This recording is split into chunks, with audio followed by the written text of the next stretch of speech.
పండితుడు. పంతులు అనకూడదు ఎవరైనా కూడా ఇక్కడ. హ్మ్. పండితుడు. ఎందుకు అంటే ఆ పంతులు అనేవాళ్ళు కానీ, హ్మ్.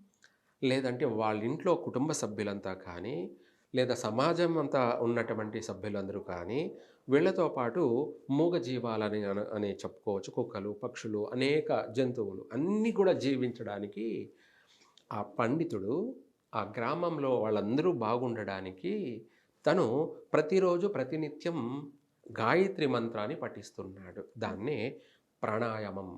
హ్మ్. వాళ్ళందరికీ ప్రాణం పోస్తూ ఉన్నాడు. ఎవరు? పండితుడు. పండితుడు. ప్రతి దేవాలయంలో చేస్తున్నటువంటి ఆ యొక్క పండితుడు వాళ్ళందరి పక్షాన వాళ్ళందరి యొక్క